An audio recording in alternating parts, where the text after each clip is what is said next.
नमस्कार। आप सबको बहुत बहुत धन्यवाद ये प्रेजेंटेशन ज्वाइन करने के लिए। मेरे को पता है कि आप सब टेक्निकल एक्सपर्ट्स हैं, पर फिर भी मैं आपसे सिर्फ 2-3 मिनट चाहता हूँ। आपके टेक्निकल एक्सपर्टीज के लिए नहीं, बल्कि मेरे को आपका दिल चाहिए, आपकी कल्पना और सॉफ्ट सहानुभूति।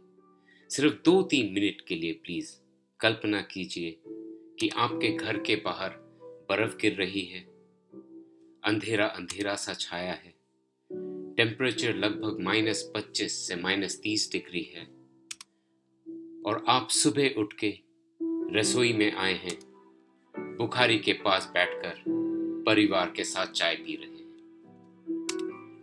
लेकिन आपको पता है कि आज से आपके घर में नलके से पानी नहीं आएगा अगले 4-5 महीने तक, और 5 मिनट बाद आपको गर्म कपड़े पहनकर, भारी जूते पहनकर, सर को ढाककर इस गिरती हुई बर्फ में, ठंडी हवा में आपको बाहर जाना है और 2-3 किलोमीटर यानी आधा घंटा बर्फ पर चल के पहाड़ी से नीचे उतरकर नदी तक जाना है।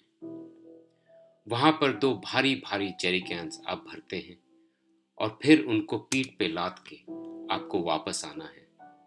इस बार पहाड़ी चढ़ के 40 मिनट चल के गिरते पड़ते बर्फ पर, स्किन को काटती हुई ठंडी हवा के साथ आप वजन से झुक गए हैं और 13-14 हजार फीट ऊंचाई में, जहां ऑक्सीजन की कमी के कारण आपका सांस फूल रहा है, आप आ जाते हैं घर की गर्माहट में 40-50 लीटर पानी लेके, यानी 4-5 बाल्टी पानी, जिससे आपके परिवार को पूरा दिन चलाना है, खाना बनाना, पीना, गाय बकरी को देना, सब कुछ इस 4-5 बाल्टी पानी से। और अब कल्पना कीजिए कि अगले दिन फिर सुबह उठ के, ऐसे ठंड में जब बिस्तर से भी उतरने का जी नहीं करता है, कष्ट होता है, आपको यही करना है। और फिर अगले दिन और अगले 4-5 महीनों के लिए हर एक दिन, और फिर हर एक साल आपके शीतकालीन जिंदगी के। कल्पना करना भी शायद मुश्किल है ना? तो इस प्रेजेंटेशन को दिल से महसूस कीजिए प्लीज।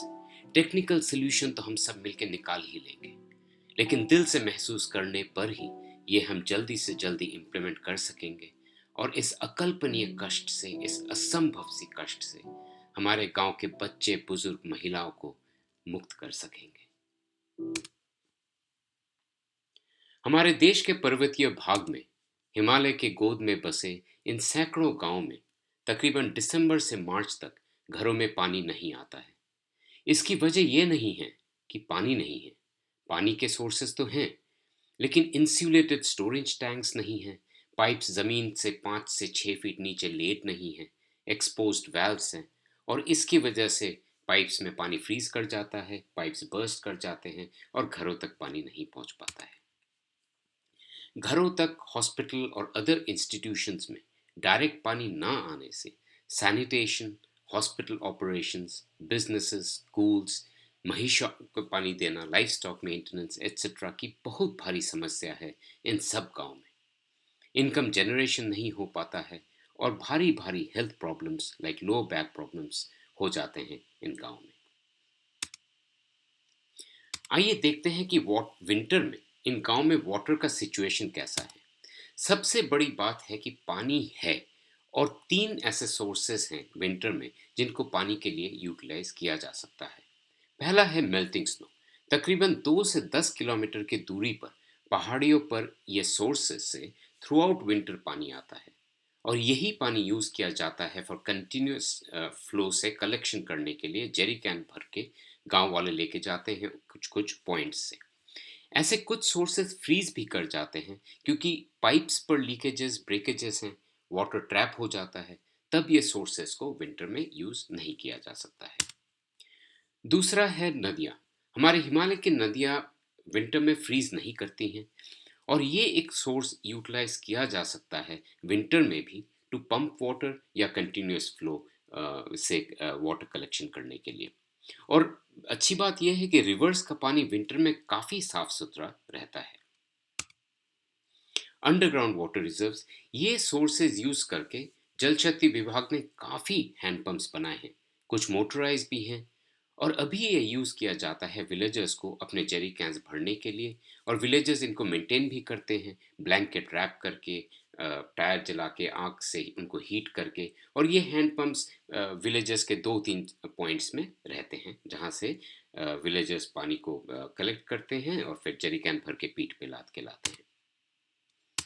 वाटर स्टोरेज, इस सोल्यूशन और इस प्रपोजल का बहुत अहम हिस्सा है वाटर स्टोरेज टैंक्स, जो अभी इंसुलेटेड नहीं है। उनके वैल्व्स भी एक्सपोज्ड हैं और इस वजह से विंटर में उनको अभी यूज़ नहीं किया जा पा रहा है। Water distribution, non winter months में गांव वालों के घरों में पानी आता है, क्योंकि पानी के सोर्सेस से, रिवर्स से पंप करके या ग्रेविटी फीड से स्टोरेज टैंक्स तक, और फिर पंप या ग्रेविटी फीड से घरों तक पहुंचाया जाता है थ्रू एचडीपी पाइप्स। लेकिन विंटर में सेम सोल्यूशन नहीं हो पा रहा है, क्योंकि पाइप्स एक्सपोज्ड हैं या वेरी शैलो डेप्थ पर हैं और स्टोरेज टैंक्स भी इंसुलेटेड नहीं हैं। तो विलेजर्स कलेक्शन पॉइंट से हैंड पंप्स के जरिए जरी कैन फिल करके घरों तक पहुंचते हैं। आइए एक नज़र डालते हैं कि क्या क्या समस्याएं हैं पानी की कमी और डायरेक्ट होम सप्लाई ना होने के कारण। तो सबसे बड़ी समस्या है कि हॉस्पिटल में पानी की कमी, जिससे सैनिटाइजेशन नहीं हो पाता है, क्लेanलीनेस मेंटेन नहीं किया जा सकता है। और इस वायरस के वजह से आजकल आप देख ही रहे हैं कि कितना हाथ धोना पड़ता है, कितने इक्विपमेंट्स धोने चाहिए। पर ये अनफॉर्चुनेटली नहीं हो पा रहा है विंटर में इन सब गाँव में। बड़े बुजुर्ग, महिलाओं, बच्चों को भारी भारी जेरी कैंस ढोना पड़ता है। बर्फ पर गिरते पड़ते अपने पीठ पे लेके वो घरों तक वापस जाते हैं पानी को लेकर। बच्चों के परमानेंट हेल्थ प्रॉब्लम्स हो जाता है। लोअर बैक इश्यूज बहुत बढ़ गए हैं इन गांव में, और इस वजह से उनका एजुकेशन भी बहुत सफ़र कर रहा है। काफ़ी लिमिटेड पानी होने की वजह से लॉजिस्टिक्स में, जैसे कि ट्रांसपोर्टेशन हो गया, या माइग्रेंट वर्कर्स भी घर ऐसे गांव छोड़ के चले जाते हैं विंटर की वजह से, ठंड की वजह से और पानी की कमी की वजह से। घरों में पानी नहीं आने से सैनिटेशन नहीं हो पाता है। तो इससे एक बहुत बुरा असर पड़ता है ओवरऑल लाइफस्टाइल और हेल्थ प्रॉब्लम्स पर। स्कूल्स, होटल्स, होम स्टेज, छोटी छोटी बिजनेसेस, खाने की जगहें बंद करना पड़ता है, जिससे लोकल्स का इनकम जनरेशन पे इफेक्ट पड़ता है, बुरा इफेक्ट पड़ता है। और गवर्नमेंट के लिए भी ये एक लॉस ऑफ रेवेन्यू होता है। हमारे बुजुर्गों को ऐसे गांव से चले जाना पड़ता है अपने नज़दीकी करीबी अपने रिलेटिव्स से, और नीचे प्लेन्स में जाके उनको घर रेंट करना पड़ता है। तो ये एक बहुत दुख की बात है कि उनको अपना गांव छोड़ के जाना पड़ता है। और एक जो चीज़ ये लास्ट कुछ सालों से हो सकता है, विंटर टूरिज्म जो पिकअप कर सकता है, ये सब गांव बहुत सुंदर होते हैं जब बर्फ़ गिरता है। और लोग आना चाहते हैं ताकि वो एक्सपीरियंस करें, देखें इस सुंदरता को। लेकिन ये हो नहीं पा रहा है क्योंकि होटल्स, होम स्टेज बंद हैं, खाने की जगहें बंद रहती हैं पानी की कमी की वजह से। तो ये विंटर टूरिज्म की वजह से लोकल्स का इनकम जनरेशन और गवर्नमेंट के रेवेन्यूज़ के लिए भी काफ़ी असर पड़ता है। आइए कुछ तस्वीरें देखते हैं जिससे ये सिचुएशन उभर के आता है, पानी की कमी का सिचुएशन। तो जैसे आप देख रहे हैं कि ये जेरी कैंस लाइन से लगाए हुए हैं। ये एक कलेक्शन पॉइंट है जहाँ से गांव वाले जेरी कैंस भर के अपने घरों तक लेके जाते हैं, और ठंड में उनको वेट करना पड़ता है एक एक करके पानी भरने के लिए। बच्चे गिरते पड़ते रहते हैं स्नो में जब भी वो बर्फ़ पे ये पानी कैरी करते हैं। और इससे उनको इंजरी भी होने का काफ़ी डर रहता है। और सिर्फ बच्चे नहीं, ये फोटोग्राफ बच्चों का है, पर बुजुर्ग, महिलाएं, सबके लिए ये काफ़ी एक डेंजरस सा सिचुएशन है। और बहुत भारी भारी बाल्टियाँ हैंड पंप से भरना पड़ता है। मैं आपको बता सकता हूँ कि ऐसे हैंड पंप से एक या दो बार भी पंप करते वक्त इस विंटर में, इस ऊंचाई में सांस फूल जाता है। ये मैंने खुद कोशिश करके देखा है। कितनी भारी कष्ट है ये करने पर ही पता चलता है। ये आप देख रहे हैं, महिलाएं नदी के पास जाके पानी से जेरिकेन्स भर रहे हैं, और फिर यही जेरिकेन्स वो लेके जाते हैं पहाड़ियों पे चढ़ के, 2-3 किलोमीटर चढ़ के वापस ये पहाड़ी से नीचे जा रहे हैं पानी कलेक्ट करने के लिए। और ऐसे वापस आते हैं वो जेरी कैंस भर भर के बास्केट में डाल के अपने घरों तक इस टेम्परेचर। और ये सबको करना पड़ता है, बच्चे हैं, महिलाएं हैं, बेटियां हैं, भाई बहन, सबको कुछ इस तरह।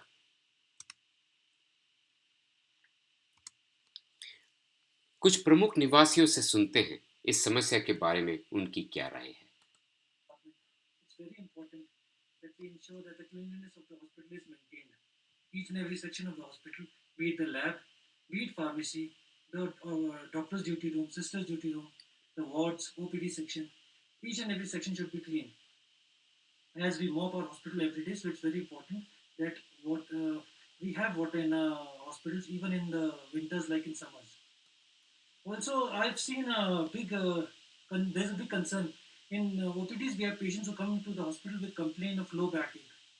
It can be acute, it can also be chronic. This happens because in winters, the patients have to lift loads of water on the back. Sometimes it's a 20-liter can, sometimes it's a 40-liter can. So lifting this heavy weight on our back is very detrimental to the spine for a longer period. Because usually our spine is not conditioned to lifting this heavy load on each and every day on regular basis for a long time.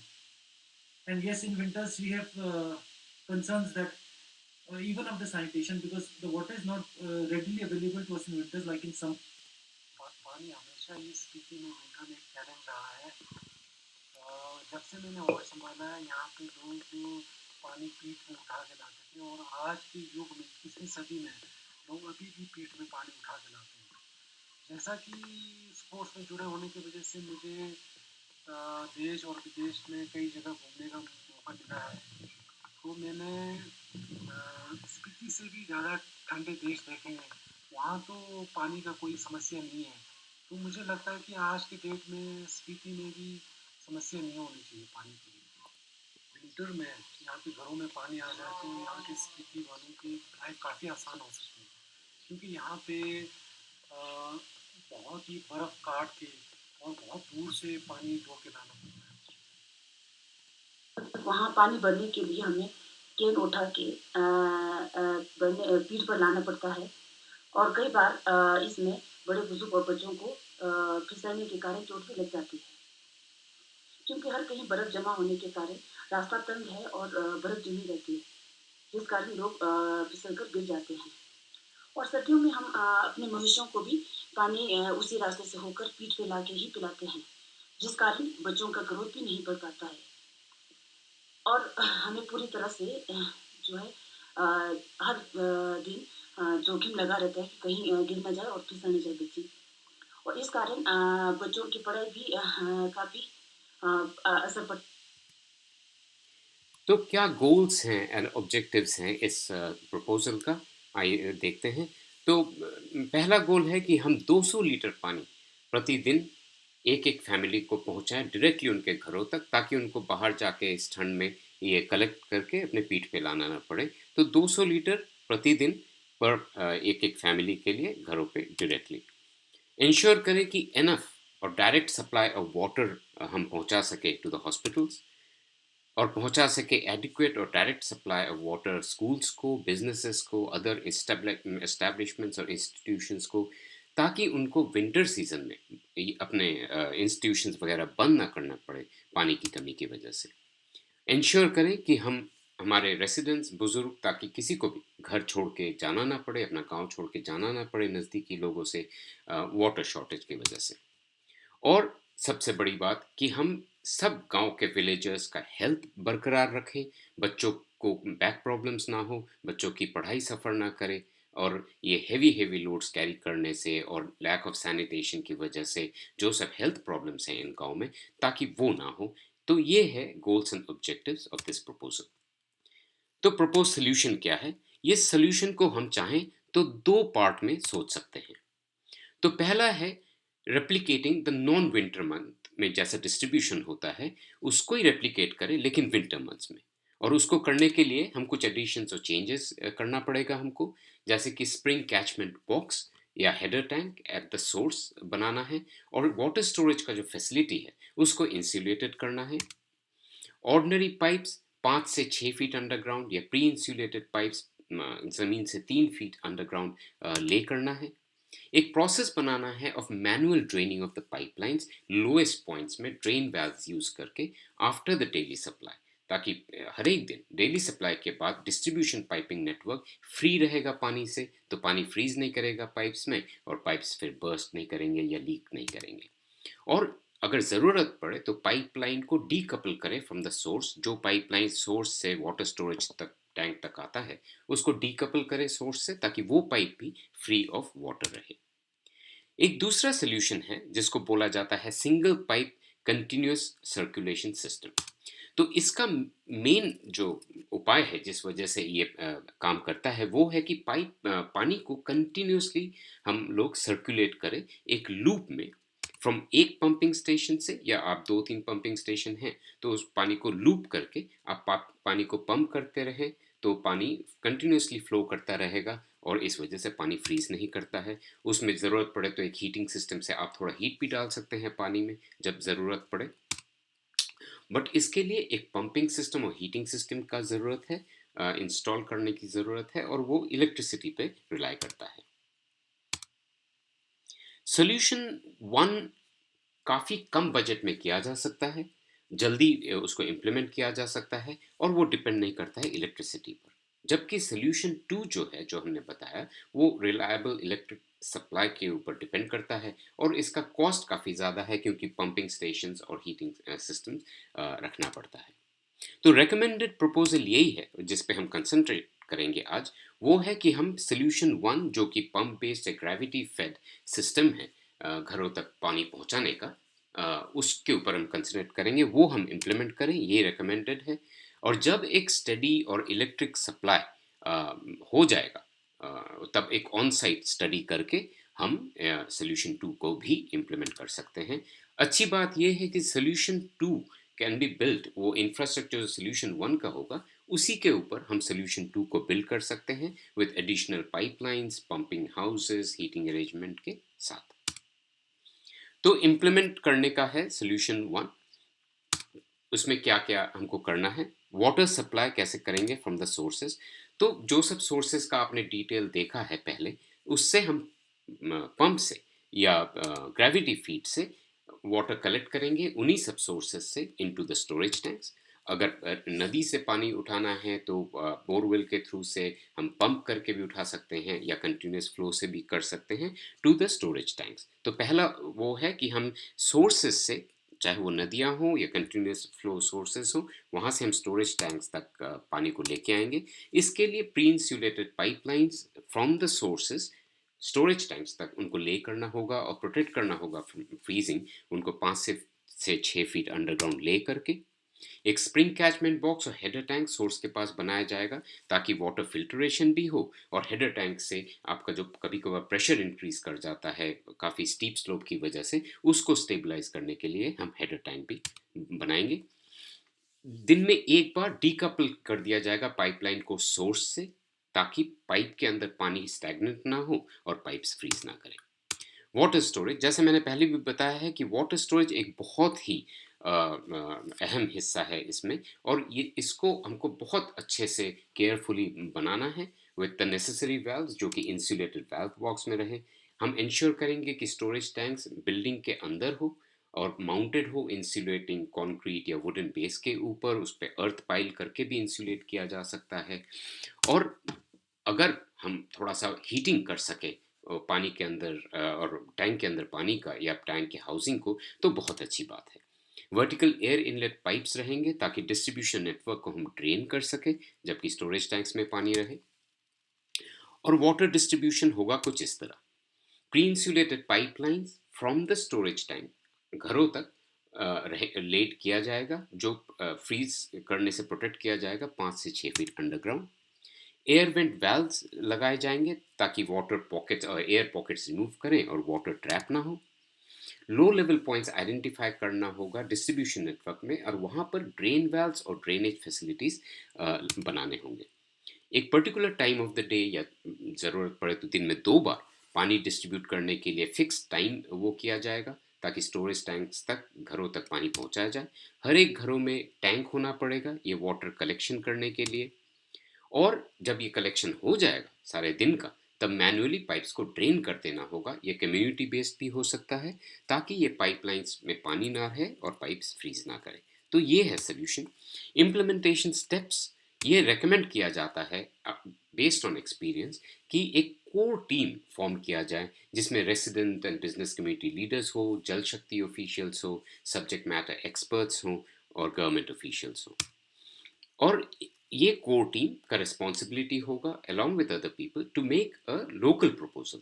तो एक master proposal जो ऐसा है, उससे के बाद local details जैसे source कहाँ पे है, डिस्टेंसेस, प्रेशर डिफरेंस वगैरह डाल के एक लोकलाइज प्रपोजल हम बनाएं हर एक रीजन के लिए, और फिर उसको अप्रूव करें from the concern government authority and decision makers. आप ये देख ही रहे हैं कि गवर्नमेंट की तरफ से ऑलरेडी काफ़ी अप्रूवल है, encouragement है, enthusiasm है।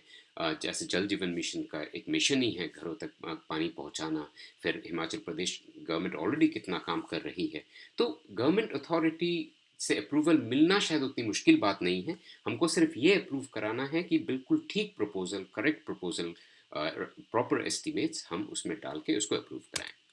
इम्प्लीमेंट करने के लिए जो प्रोजेक्ट मैनेजमेंट लगेगा, उसको मेंटेन करने के लिए जो करना होगा, वो जल शक्ति विभाग के लीडरशिप में, हिमाचल प्रदेश के लीडरशिप के साथ रेसिडेंट्स और business community leaders of each reason उनका साथ दे, सब्जेक्ट मैटर एक्सपर्ट्स, एडवाइजर्स सब साथ में आके ये जो कोर टीम हमने बोला, तो ये हमको करने से इसको इम्प्लीमेंट किया जा सकता है अच्छे से और फिर उसको मेंटेन कर सकते हैं। ये एक यूनिक अपॉर्चुनिटी है हमको लगता है जल शक्ति और हिमाचल प्रदेश गवर्नमेंट के लिए और रेसिडेंट्स के लिए कि एक पायनियर बनने का to solving this immense problem. ये जो एक बहुत भारी समस्या है गांव-गांव में हमारे देश में बहुत जगह पर, तो ये सॉल्व करने में Himachal Pradesh government and Jal Shakti Vibhag can be a pioneer. आप लीड करें इस इनिशिएटिव से और एक role model for the rest of India who can then follow in your footsteps. क्योंकि यहाँ पे सवाल टेक्निकल पॉसिबिलिटीज का नहीं है, ना ही ज्योग्राफिकल लोकेशन का है और ना ही ये कोई मॉनेटरी क्वेश्चन है, बल्कि ये एक फिलोसॉफिकल क्वेश्चन है। ऐसा क्यों है कि आप और मैं जो शहरों में रहते हैं, प्लेन्स में रहते हैं, हमको नल का खोलते ही अनलिमिटेड पानी मिलता है, जबकि हमारे ही देशवासी, हमारे बच्चे, हमारे बहन भाई को इस अकल्पनीय, असंभव दुख और कष्ट का सामना करना पड़ता है हर एक दिन उनके जीवन के हर एक साल शीतकाल में 3 4 5 महीनों के लिए। और ऐसे एक बेसिक जरूरत के लिए ये उसी हिमालय में रहते हैं जहां हम तीर्थ यात्रा पर जाते हैं, ट्रैकिंग करने, स्कीइंग करने जाते हैं, घूमने जाते हैं। हम रॉकेट्स, सैटेलाइट भेज सक रहे हैं स्पेस में। टेक्नोलॉजी में हम दुनिया के शीर्ष में माने जाते हैं। हमारे देशवासी दुनिया के बड़े बड़े टेक्नोलॉजी कंपनीज के प्रधान हैं। तो क्या हम हमारे देशवासियों के घरों तक पानी नहीं पहुंचा सकते सर्दियों में? वे सदियों से चुपचाप पेशेंटली इस अकल्पनीय कष्ट को झेल रहे हैं। तो क्या हम अपने दिलो दिमाग से उनको इस कष्ट से मुक्त नहीं कर सकते हैं? आप और मैं इसको अंजाम दे सकते हैं, ये मेरा दृढ़ विश्वास है। अकेले मेरे से, आपसे, किसी से भी नहीं हो पाएगा, बल्कि सब मिलके, technical experts, decision makers, government leaders, हमको ये करना ही है हमारे बच्चों के लिए, आने वाले पीढ़ियों के लिए। आप साथ देंगे ना हमारा? मैं आप सबको धन्यवाद बोलना चाहूँगा, सब हिमालयन विलेजेस के बाशिंदाओं की तरफ से, आपका कीमती टाइम और आपका अटेंशन के लिए। और एक अर्नेस्ट प्ली, एक अर्नेस्ट विनती करना चाहूँगा कि हम सब मिलके अब इस सिचुएशन को चेंज करें प्लीज़, आज के और आने वाले पीढ़ियों के लिए। और शीतकाल में रोज़ की इस अकल्पनीय, असंभव सी कष्ट से मुक्त करें हमारे बुजुर्ग, बच्चे, महिलाएं, बहन, भाई सबको, और उनके घरों में पानी जैसे बेसिक नेसेसिटी को पहुंचाए जैसे कि हमें मिलता है अनलिमिटेड नल का खोलते ही। वो बहुत सालों से आशा लगाए बैठे हैं। आइए हम सब मिलके उनकी इस आशा को अब पूर्ण करें। समय आ गया है कि हम ये बदलाव लाएं अब। बहुत बहुत धन्यवाद आपको।